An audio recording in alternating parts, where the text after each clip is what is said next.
Good morning all of you, welcome back. Last class में हमने एक चैप्टर स्टार्ट किया था that is human capital development, और उसमें अपन ने कुछ टॉपिक्स पढ़े थे बेटा। पहले 3 डेफिनेशन पढ़ी थी, सर फिजिकल कैपिटल क्या होती है, सर ह्यूमन कैपिटल क्या होती है, सर ह्यूमन कैपिटल फॉर्मेशन क्या होता है। फिर एक टॉपिक क्या था, sources of human capital formation, उसमें 5 पॉइंट पढ़े थे। Expenditure on information, expenditure on health, expenditure on education, फिर एक था बेटा ऑन द जॉब ट्रेनिंग, और लास्ट पॉइंट था माइग्रेशन। इसके बाद हमारा जो आज टॉपिक हम स्टार्ट करेंगे, what is the role of human capital formation in economic growth, कि सर ह्यूमन कैपिटल फॉर्मेशन का क्या रोल होता है कंट्री की ग्रोथ के अंदर। तो मैंने आपको पहला पॉइंट बोला बेटा, इंक्रीजेस प्रोडक्शन, इंक्रीजेस प्रोडक्शन। अगर मैं इसकी बात करूं ना तो मैं आपको सिंपली एक मीनिंग बताता हूं। 2 बंदे हैं, person A and person B. ये स्किलफुल है, स्किल है, ट्रेंड है, एजुकेटेड है। इसके पास कोई स्किल नहीं है, ना ये पढ़ा लिखा है, ना इसने कोई ट्रेनिंग ली है। बताओ किसका काम ज्यादा अच्छा होगा, ए का या बी का? सर ऑफ कोर्स सी बात है पर्सन ए का, क्योंकि he is skillful, trained and educated. इन्होंने यही बात बोली, that is human capital formation का मतलब ही क्या होता है, sir process of acquiring skill, knowledgeable and experience number of persons. क्योंकि सर इनकी जो प्रोडक्टिविटी है वो क्या रहती है, हमेशा ज्यादा रहती है। तो इन्होंने क्या बोला, इंक्रीजेस प्रोडक्टिविटी। तो हम बात करते हैं बेटा इंक्रीजेस प्रोडक्शन या इंक्रीजेस प्रोडक्शन। तो देखो, human capital formation focus on building a productive environment by providing skills, education to the people of the country. तो ह्यूमन कैपिटल फॉर्मेशन किस पे फोकस कर रहे हैं बेटा, by building a productive environment, by building a productive environment, by providing skills and education to the people of the country, and the productivity of the economy will automatically increase with the increased level of education। कहने का मतलब sir जैसे ही हमारी country का level of education बढ़ेगा उससे automatically हमारी productivity भी इंक्रीज हो जाएगी। सर जैसे ही एजुकेशन लेवल बढ़ेगा उससे ऑटोमेटिकली हमारी कंट्री क्या इंक्रीज हो जाएगी बेटा, प्रोडक्टिविटी। मैंने बताया ना, पढ़ा लिखा आदमी ज्यादा कैपेबल होगा एज कंपेयर टू अनपढ़। That is, educated person is more productive and efficient as compared to the uneducated person। तो उन्होंने ये लिखा, the productivity of the economy will automatically increase with the increase in the level of education and skilled workforce। तो पहला point क्या पढ़ा बेटा अपन ने, increases production। तो पहला रोल क्या बताया मैंने आपको, increases production। सेकेंड पॉइंट आता है बेटा increases participation and brings equality, and brings equality। तो पहला पॉइंट तो क्या बड़ा बेटा अपन, इंक्रीजेस प्रोडक्शन, और सेकंड पॉइंट क्या आता है बेटा, increases participation and brings equality. क्या बात करी हमने, increases participation and brings equality. तो यहां हम बात करते हैं, here participation refers to the percentage of labour force participating in the process of production. मैंने क्या बोला, कितने परसेंट लोग, कितने परसेंट, सपोज करो 100 लोग हैं, 100 में से 70 लोग काम कर रहे हैं, तो कितने परसेंट लोग काम कर रहे हैं बेटा, 70%। मतलब कितने परसेंट लोग पार्टिसिपेट कर रहे हैं प्रोडक्शन प्रोसेस को कैरी आउट करने के लिए, दैट इज कॉल्ड पार्टिसिपेशन। तो here participation refers to the percentage of labour force participating in the process of production, कि सर कितने परसेंट लोग पार्टिसिपेट कर रहे हैं प्रोडक्शन प्रोसेस को कैरी आउट करने में। आगे उन्होंने बोला, human capital formation leads to enhancement of the productive capacity of the labour. और सर ह्यूमन कैपिटल फॉर्मेशन से हो क्या रहा है, जो प्रोडक्टिविटी है लेबर की वो भी इंक्रीज होती है। मैंने बताया ना, पढ़े लिखे आदमी की प्रोडक्टिविटी ज्यादा आएगी। तुमने यही लिखा, human capital formation leads to increment of the productive capacity of the labour which ultimately leads to greater employment and equity. और सर उससे अल्टीमेटली होगा क्या, जब लेबर की प्रोडक्टिव कैपेसिटी ज्यादा होगी तो एम्प्लॉयमेंट भी ज्यादा मिलेगा, एम्प्लॉयमेंट ज्यादा होगा तो इनकम भी ज्यादा होगी। और यहां बात करी इक्वालिटी की, तो देखो इक्वालिटी का मतलब होता है जब जो इनकम है वो सब लोगों में इक्वली डिवाइड हो, दैट इज कॉल्ड इक्वालिटी। तो आगे लिखा, and equality in the distribution of income and wealth, कि जो इनकम एंड वेल्थ है वो क्या होनी चाहिए बेटा, सब लोगों में इक्वली डिस्ट्रीब्यूट होनी चाहिए। तो हम लोग पढ़ रहे हैं what is the role of human capital formation in economic growth. तो मैंने पहला बताया बेटा आपको इंक्रीजेस प्रोडक्शन, दूसरा बताया increases participation and brings equality. तो दोनों क्लियर हुए, increases production, increases participation and brings equality. तीसरा आता है इनोवेटिव स्किल्स।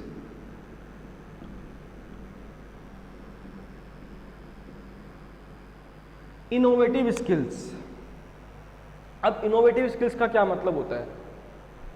इनोवेटिव स्किल्स का मतलब क्या होता है मैं बताता हूं आपको। देखो भाई मैं आपको बताऊं, या तो कुछ नया लेकर, इनोवेशन का मतलब बताता हूं, या तो कुछ नया ही लेकर आ गए, या फिर पुरानी किसी चीज को नए तरीके से पेश करना, that is also called innovation. Suppose करो मारुति सुजुकी कंपनी है, उसने क्या करा, बेलोन गाड़ी निकाली, वो नई गाड़ी थी, उनका नया इनोवेशन था। या फिर उन्होंने क्या करा, स्विफ्ट के पुराने मॉडल को दोबारा से मॉडिफाई करके दोबारा से लॉन्च कर दिया, that is also a part of innovation. मैंने एक सिंपली इनोवेशन का मतलब बताया। लेकिन अगर मैं इनोवेटिव स्किल्स की बात करूं ना बेटा, तो सुनना ध्यान से। इनोवेटिव स्किल्स का मतलब क्या होता है, सुनना भाई। आज कोई पर्सन है जो ट्रेंड है, एजुकेटेड है, स्किल्ड है, वो लगा 10 साल से वही काम कर रहा है, तो उसका दिमाग इतना कैपेबल हो जाता है, उस काम को नए तरीके से करने की कोशिश करता है। पता है जो पढ़ा लिखा आदमी है ना, वो हमेशा शॉर्टकट ढूंढने की कोशिश करता है। मतलब कैसे मैं किसी काम को कम से कम टाइम में कर सकता हूं, कम से कम कॉस्ट में कर सकता हूं, that is called innovative skills.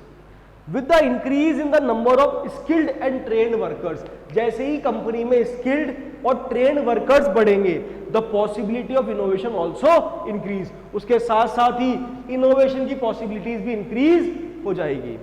Innovation always play a key role in the path of the development of the economy, और हमारी इकोनॉमी के डेवलपमेंट के अंदर इनोवेशन हमेशा बहुत बड़ा रोल प्ले करता है। तो innovation always play a key role in the path of the development of the economy and generation of income.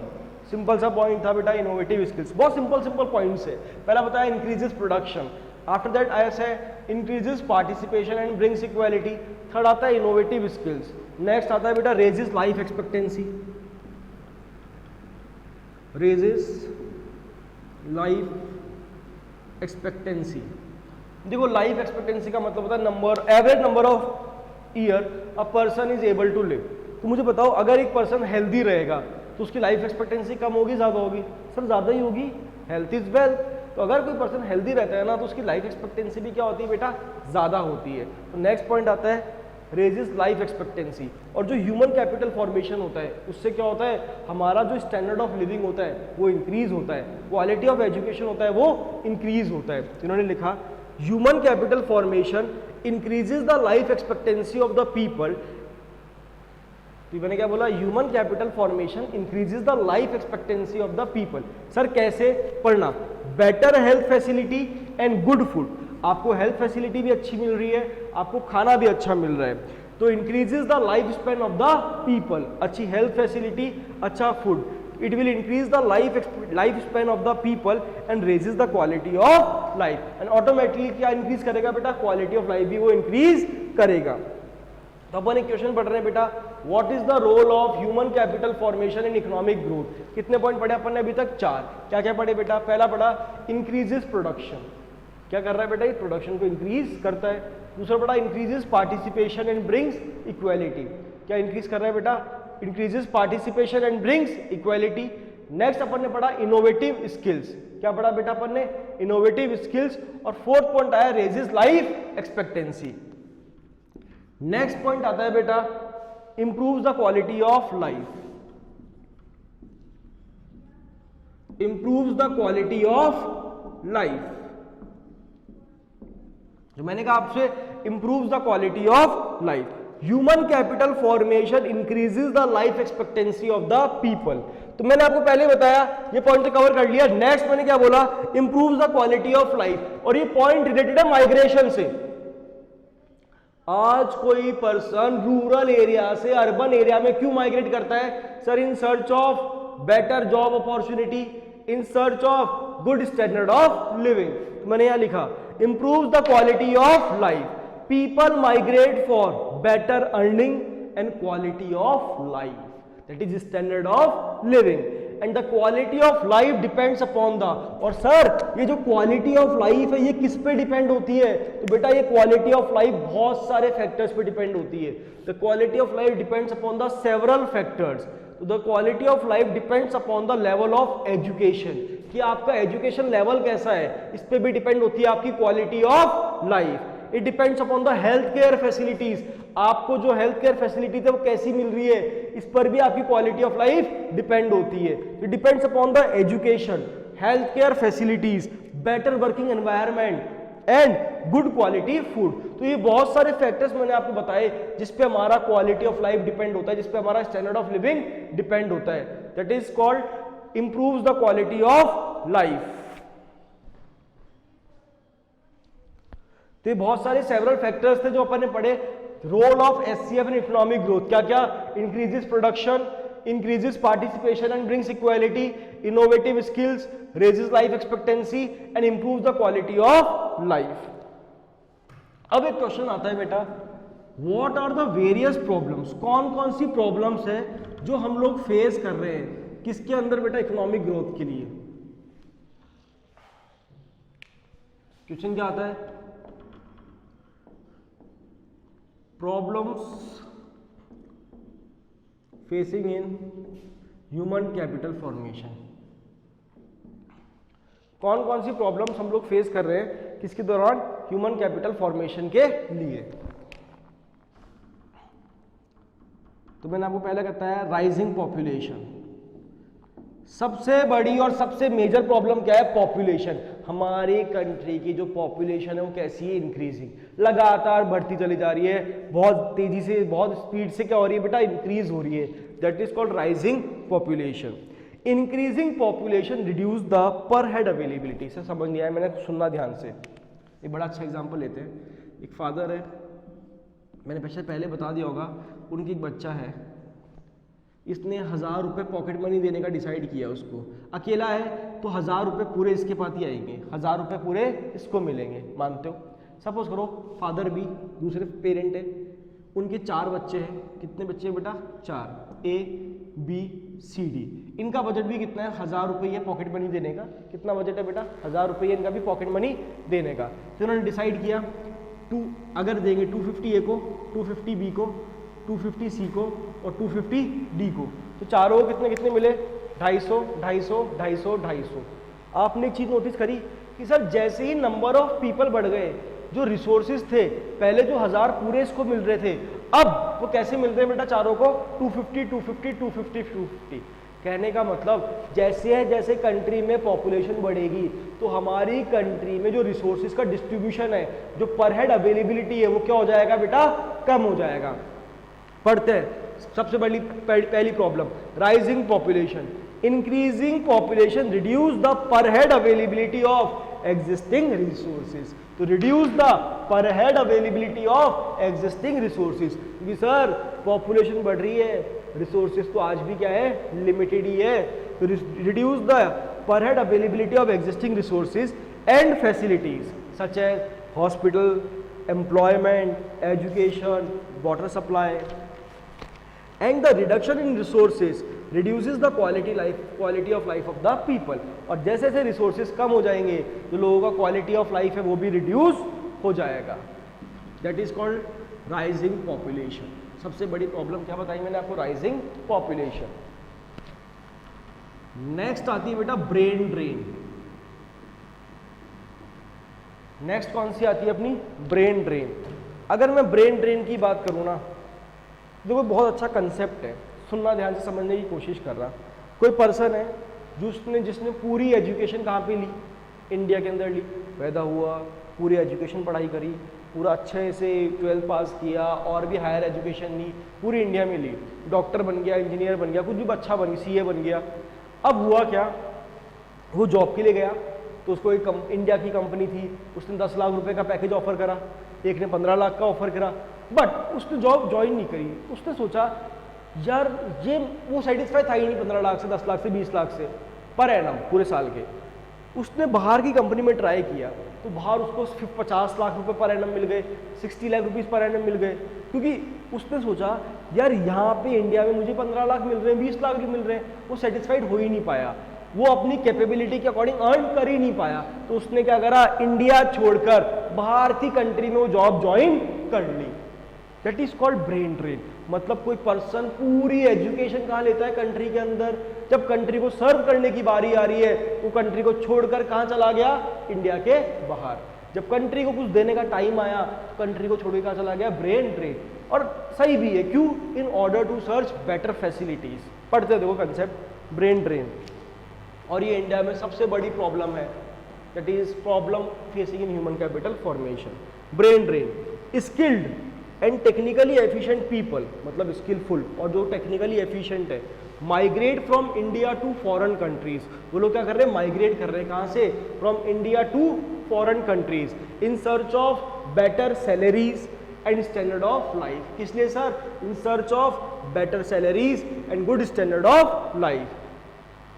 आया समझ में, क्या बोल, दोबारा पढ़ता हूँ। Skilled and technically efficient people migrate from India to foreign countries, किस लिए, in search of better salaries and standard of life. And this is a threat to the process of human capital formation. और ये हमारी country के लिए बहुत बड़ा क्या है बेटा, थ्रेट है। This is a threat in the process of human capital formation for the country as it slow down the pace of development in the economy. क्योंकि इससे क्या हो रहा है, हमारी कंट्री का जो डेवलपमेंट का पेस है वो और धीमा होता चला गया। It slow down the pace of development in the economy. तो अपन ने दो प्रॉब्लम पढ़ी बेटा, कौन कौन सी, राइजिंग पॉपुलेशन और एक पढ़ी अपन ने ब्रेन ड्रेन। नेक्स्ट प्रॉब्लम आती इनएफिशिएंट एजुकेशन सिस्टम।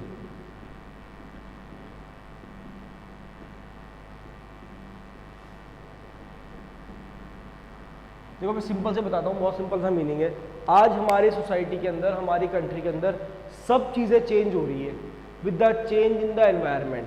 जैसे जैसे बिजनेस एनवायरनमेंट चेंज हो रहा है वैसे वैसे हम चीज़ों को चेंज करने की कोशिश करते हैं। जैसे पहले पुराने ज़माने के फ़ोन आया करते थे कीपैड वाले, आज टच स्क्रीन आ गए तो हमने भी टच स्क्रीन वाले फ़ोन खरीद लिए। मतलब जैसे जैसे एनवायरनमेंट चेंज होता है ना, हम अपने आप को उस चेंज के अकॉर्डिंग चेंज कर लेते हैं। पहले धोती कुर्ता पहना करते थे, आज हम पैंट शर्ट पहनते, तो उसके अंदर भी अपन ने चेंज किया। मतलब everything in the economy has been changing. अगर मैं पिछले 50 से 60 साल की बात करूँ ना, हमारी इकोनॉमी में सब चीज़ें चेंज हो गई है एक्सेप्ट आवर एजुकेशन सिस्टम। हमारा एजुकेशन सिस्टम आज भी 100 साल पुराना है। That is why it is called inefficient education system. पढ़ो देखो, everything in the economy changes with the changing environment except the education system of our economy. हमारे यहाँ सब चीजें चेंज हो रही है except our education system. The education system of our economy is around 100 years old. और हमारी country का जो एजुकेशन सिस्टम है वो कैसा है बेटा, around 100 years old. And the number of universities increases with the great pace lacking behind the quality of education.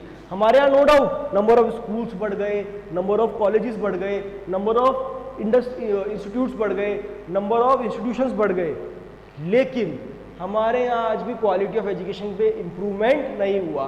तो जैसा सिस्टम पहले चला आ रहा था, नर्सरी एलकेजी कोजी 1 to 10 11 12, वही आज भी चला आ रहा है। ठीक है बेटा, आया इनएफिशिएंट एजुकेशन सिस्टम। एक आता है insufficient on the job training in agriculture. देखो बहुत ही सिंपल पॉइंट है, बहुत ही अच्छा पॉइंट है। आज मैंने आपको भी ऑन द जॉब ट्रेनिंग का कंसेप्ट पढ़ाया। क्या था उसके अंदर बेटा, sir on the job training में आपने हमें ऐसा बताया कि कोई बंदा जॉब करने के लिए जाता है तो उसको पहले महीने 2 महीने की ट्रेनिंग देते हैं, उसके बाद उससे काम करवाते हैं। क्या कभी आपने ऐसा सुना खेती के अंदर कोई पर्सन खेती करेगा ना तो पहले उसको 1 या 2 महीने खेती सिखाई जाएगी और खेती सिखाने के बाद वो खेती करेगा? कभी भी सुना? नहीं सुना ना। This is the biggest drawback. Sir ऐसा क्यों? यार हमारी जो इंडिया है it is totally agriculture based economy. हमारी कंट्री टोटली क्या है बेटा, एग्रीकल्चर बेस्ड इकोनॉमी है।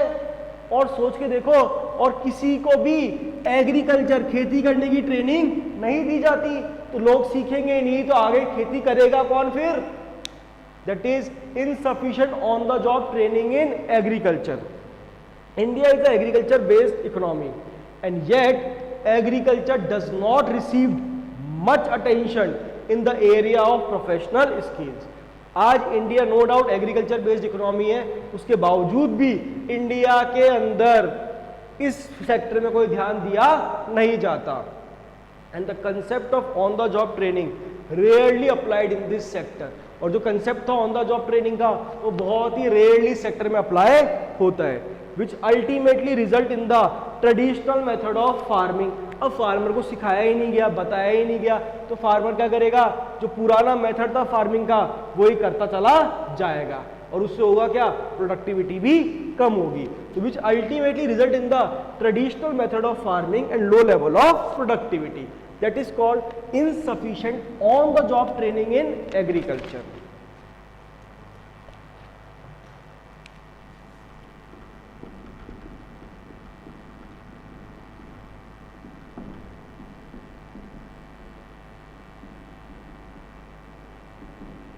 नेक्स्ट आता है बेटा इनसफिशिएंट मैन पावर प्लानिंग. और ये तो आपको सबसे ज्यादा देखने को मिलेगा इंडिया के अंदर. पता है आप लोगों को, मैं आपको एक गवर्नमेंट जॉब का सिनेरियो बताता हूँ. भाई गवर्नमेंट जॉब की पोस्ट खाली है 1000, पोस्ट कितनी निकाली 1000. पता है आप लोगों को नंबर ऑफ पीपल अप्लाई जो कर रहे हैं, जो तैयारी कर रहे हैं, प्रिपरेशन कर रहे हैं, वो कितने होंगे, 1 लाख. अब बताओ, या 10,000 ले लो, इतना भी नहीं तो 10,000 ले लो और तुम्हें देखने को मिल जाएगा आराम से. पोस्ट कितनी 1000 और लोग तैयारी कितनी कर रही है 10,000, 1 लाख, 2 लाख. यार जॉब तो 1000 लोगों की लगेगी ना और 2 साल बाद जॉब लगती है. तो देखा जाए तो गवर्नमेंट की अगर मैं प्लानिंग की बात करूं तो कैसी है बेटा, इनसफिशिएंट. कि हमारे यहाँ नंबर ऑफ जॉब अपॉर्चुनिटीज तो बहुत ही कम होती है and people seeking for job वो बहुत ज्यादा है. जॉब से 1000 ढूंढने वाले लाख, तो जॉब कहाँ लगेगी लोगों की. बाकी 99,000 लोग तो 99,000 लोग तो बेरोजगार ही रह गए. उन्होंने 2 साल टाइम खराब ही किया. इसका मतलब that is called insufficient man power planning. जो हमारे यहाँ मैन पावर प्लानिंग है वो भी कैसी है बेटा, इनसफिशिएंट. पढ़ते हैं. One of the main causes of unemployment is the deficit of proper man power planning. कि प्रॉपर मैन पावर प्लानिंग है ही नहीं and there is always a gap between demand and supply. और हमेशा क्या रहता है बेटा, गैप रहता है किसके बीच में, डिमांड और supply of rising labour force in the economy. Demand कम होती है, ज्यादा होती है, सप्लाई कम होती है. Increase in the number of employment opportunities is far behind the number of available workforce. कि नंबर ऑफ एम्प्लॉयमेंट अपॉर्चुनिटी तो बहुत पीछे रह गई नंबर ऑफ अवेलेबल वर्कफोर्स के सामने. लेबर तो लाख है बट जॉब्स 1000 ही है. तो बेटा ये मैन पावर प्लानिंग अच्छी नहीं है. It is also the biggest problem. क्या क्या प्रॉब्लम पड़ी बेटा, rising population, brain drain, inefficient education system, insufficient on the job training, insufficient man power planning. Last आता है बेटा इनसफिशिएंट रिसोर्सेज. पता ही है रिसोर्सेज क्या होते हैं, लिमिटेड होती है. हम रिसोर्सेज को जितना ज़्यादा वेस्ट करेंगे उतना ही हमें रिसोर्सेज का क्या होगा, लॉस होगा. The amount of resources allotted for the development of human capital is very low as compare to the actual resources required. Resources चाहिए कितने, बट जो जितने मिलते हैं ना वो बहुत ही कम होते हैं. रिक्वायरमेंट ज़्यादा है, अवेलेबिलिटी कम है. तो रिसोर्सेज क्या है सर, लिमिटेड है. That is called insufficient resources. Due to this resources remains inadequate and insufficient for the formation. Leave कर देना, लास्ट वाला इतना इंपॉर्टेंट नहीं है. तो अपन ने बेटा पढ़ा problems in human capital formation. Next class में हम लोग मिलते हैं, हम बात करेंगे एजुकेशन सेक्टर की. ठीक है बेटा, तब तक के लिए आप लोग इस पूरे पार्ट को पढ़ना और याद करने की कोशिश करना. ठीक है, thank you all of you.